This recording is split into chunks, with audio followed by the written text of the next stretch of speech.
నా top 5 favourite డిషెస్‌లో చేపల పులుసు ముందుంటుంది. ఆల్ 365 డేస్ తిని బతికేయమన్నా సరే తింటాను. అంత ఇష్టమనమాట. గోదావరి అమ్మాయిని కదా! ఆ మాత్రం ఉంటుందిలే. అండ్ చేపల పులుసులోకి మసాలా రెడీ చేస్తున్నాను. మసాలా అంటే ఓ పెద్ద ఏదో వేసేయము. ఓన్లీ ధనియాలు, జీలకర్ర వేసి కొంచెం గ్రైండ్ చేసుకొని దానిలో మళ్ళీ పచ్చి వెల్లుల్లి కలుపుతామనమాట. ఇంతే ఇదే సింపుల్ మసాలా. చేపల పులుసులో మసాలాలేమి అవసరం లేదు మనకి. ఉప్పు, కారం, పులుపు ఇవి కరెక్ట్‌గా పడినాయంటే చాలు చేపల పులుసు అదిరిపోతుంది. అండ్ ఇంకొకటేంటి అంటే చేపల పులుసు చేసిన రోజు కాకుండా నెక్స్ట్ డే తింటే టేస్ట్ అదిరిపోతుంది. మనకంత కంగారెక్కడ ఆగుతుంది చెప్పండి. చేసిన రోజే తినేస్తాను నేనైతే. నాకు చేపల పులుసు ఇంత ఇష్టమని చెప్తున్నాను కదా! రంజిత్‌కైతే అసలు ఇష్టం ఉండదు. యాక్చువల్‌గా రంజిత్‌కి పుల్లగా ఉండేవేవి కూడా అంతగా నచ్చవు. సో, అందుకని చెప్పి చేపల పులుసు కూడా అంత ఇష్టంగా తినరు.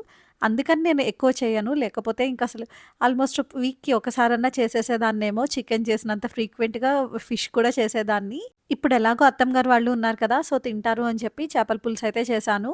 నేను మాక్సిమమ్ ఆఫ్ ద రెసిపీస్ అమ్మ చెప్పినవే ఫాలో అవుతూ ఉంటాను. అమ్మ నన్ను కూర్చోపెట్టి నేర్పించినవేవి కాదు. తను వంట చేసేటప్పుడు వెనకాల తిరుగుతూ చూసి నేర్చుకున్నవే. అవన్నీ గుర్తుపెట్టుకొని మరీ ఇప్పుడు చేసుకుంటున్నాను.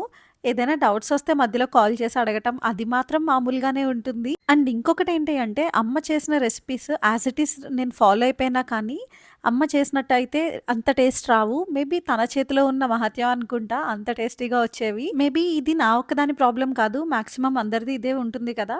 వాళ్ళ మదర్స్ చేసినట్టు వాళ్ళకైతే రావు. అండ్ చేపల పులుసుకి ఒక ఫార్ములా ఉంటుంది కదా! అదే చేపలు వేసిన తర్వాత గరిటె పెట్టకూడదు అంటుంటారు కదా! సో, అది నేను ముందు వచ్చేది కాదు. ఇలాగా తిప్పటం అదీను. బట్ ఇప్పుడైతే కొంచెం బానే తిప్పగలుగుతున్నాననమాట. చేపల పులుసులో అన్నీ వేసిన తర్వాత అప్పుడు లాస్ట్‌లో బెండకాయ ముక్కలు, వంకాయ ముక్కలు కూడా వేసుకున్నామంటే టేస్ట్ చాలా బావుంటుంది. ఈరోజు నా దగ్గర వంకాయలు లేక నేను వేయలేదు. లేకపోతే అది కూడా టేస్ట్ చాలా బావుంటుందనమాట. మా చేపల పులుసయితే రెడీ అయిపోయింది. అండ్ ఈ వీడియోకి ఇంతే. ఛానెల్‌ని సబ్స్క్రైబ్ చేయటం మాత్రం మర్చిపోకండి. See in the next one. Bye.